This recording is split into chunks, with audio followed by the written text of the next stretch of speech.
My name is Gabriel Estes. I am going to complete my head-to-toe assessment. First, I would introduce myself to my patient, tell them why I'm there. I would ask them for their name and date of birth to make sure I have the right patient. So let's get started.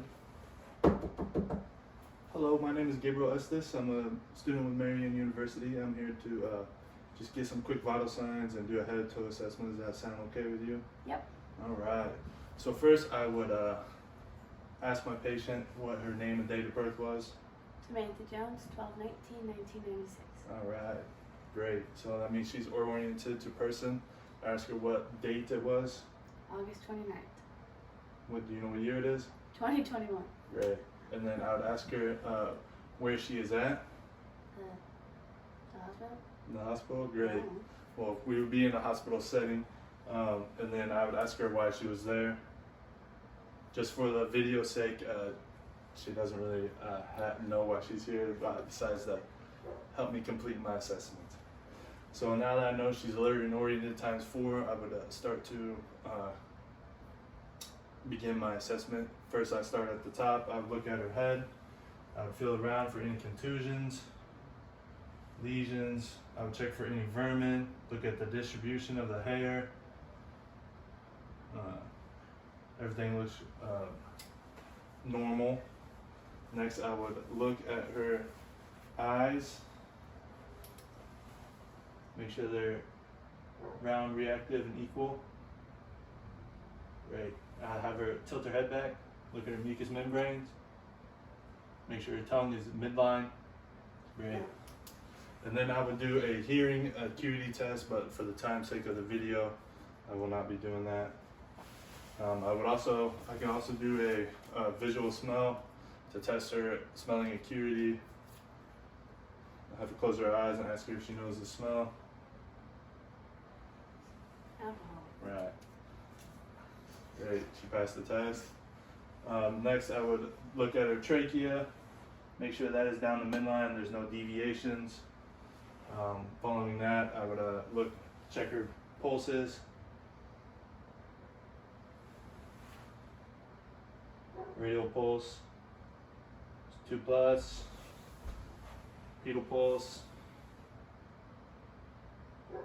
2+ equal.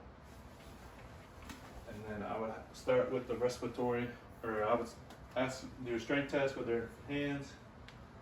Squeeze, thank you. Have her raise her arms up.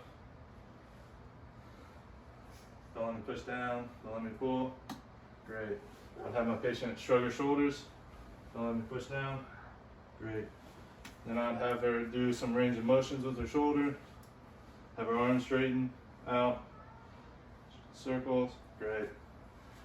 That'll just test the musculoskeletal range of motion. Next, I would listen to her. The 5 spots.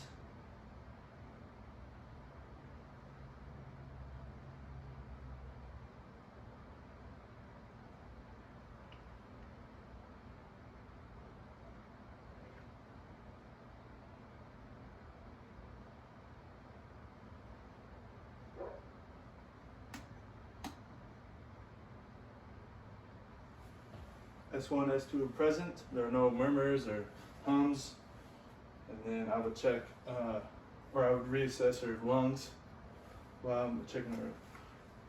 All right.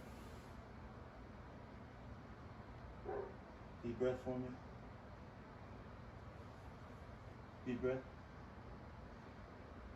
Deep breath. Deep breath. Deep breath. All right, I have my patient sit forward, check the 9 spots on the back.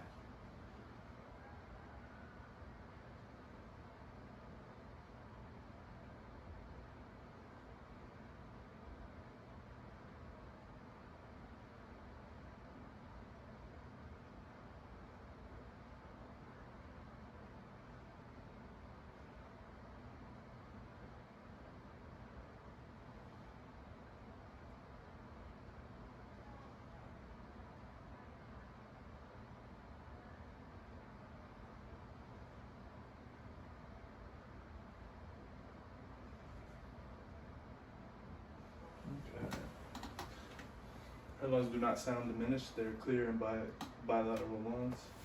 I would also, as I was checking the tracheal, I would check for any tracheal vein distensions as well. So next I would move down to the abdomen and check for any tenderness or any lumps inside the abdomen cavity, abdominal cavity. Are you in any pain? No. Alright. When was your last bowel movement? Yesterday? You been any nauseous or vomiting recently? No. Alright.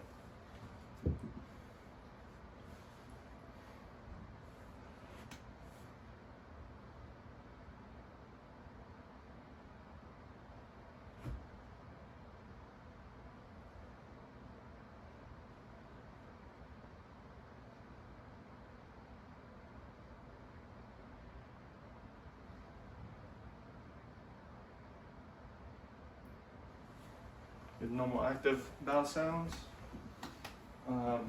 As I'm doing my assessment, I'm also checking the areas I'm checking for the skin.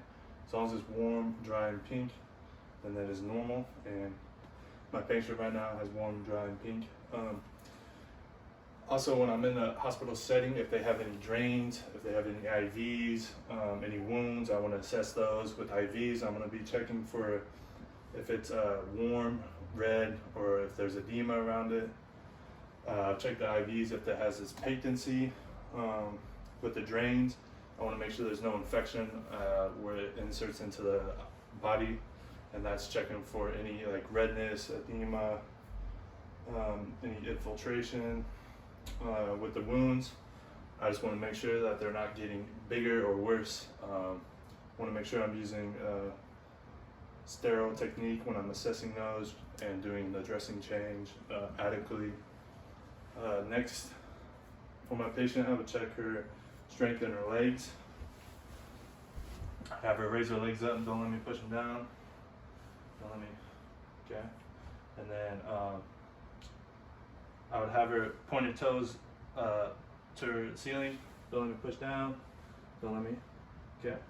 And then can you do some with your feet? You want to push down, up, right, circle, great. With your wrist, you want to push down, up, circle, great. All right, is there anything else I can do for you? No. All right, then I would make sure when I'm leaving that I give it a call light, make sure the bed is in the lowest position, all the safety precautions I need to do. I would give her the privacy, ask her if she wanted the door closed or not, and then I'd be on my way. And that concludes my head to toe.